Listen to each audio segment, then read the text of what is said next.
This is Glenda Moore. I was born in 1950, and now it's 72 years later. I moved back to the Ozarks after being away for 30 years about 7 years ago. So that's 2015. And when I came back, I was really struck by the environmental changes that I saw.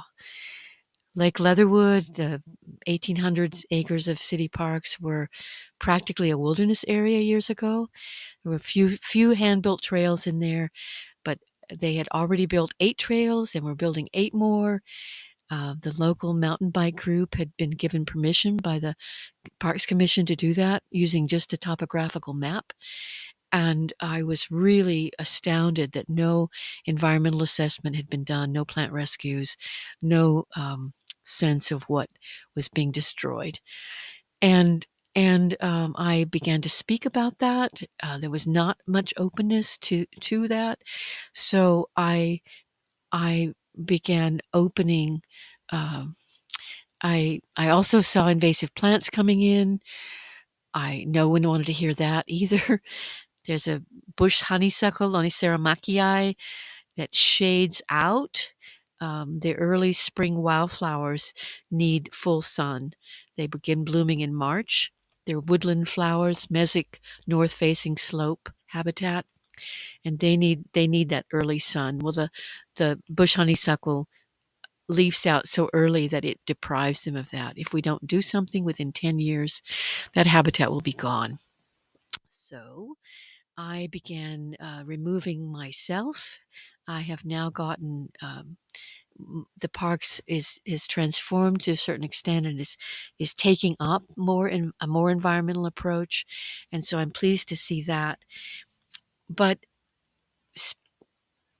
having so much human footprint where there wasn't before, what I perceived was the water table had dropped so much that a certain fern was gone. The springs are not year round, they depend on that.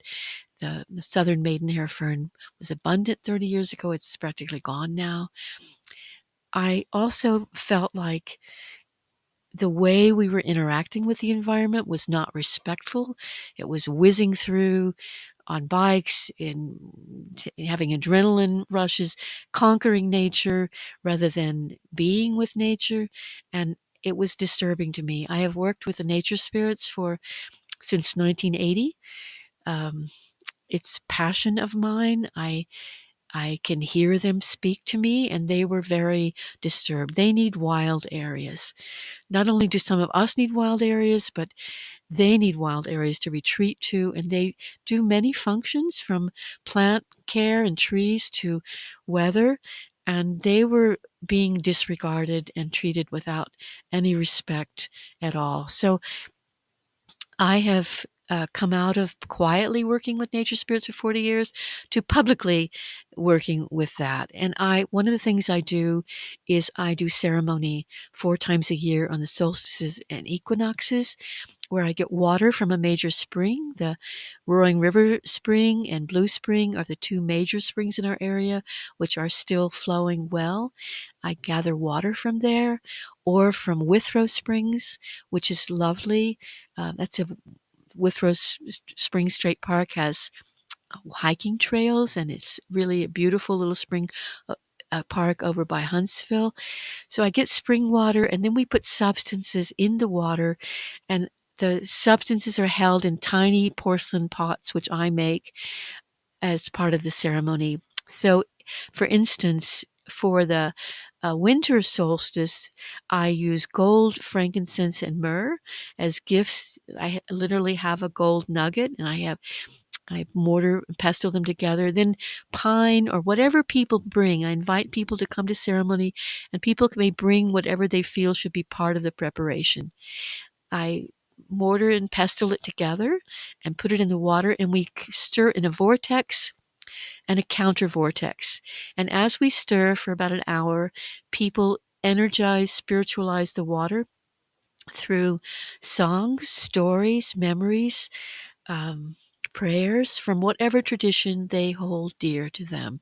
So we are not chit-chatting, but we are uh, focused on connecting spiritually with this water.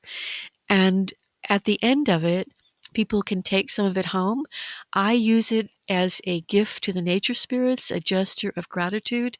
I also use it to protect my 8 native plant gardens from the deer. I have 8 acres, 6 acres of woods, 2 acres of yard with mini gardens and young trees.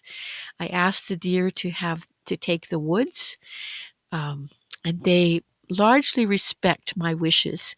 We have conversations about this. People are welcome to come to the ceremonies. I've also done a study group at Heart of Many Ways for a year. I'm bringing that to a close. I would like to reach more young people. You are our next generation of stewards. So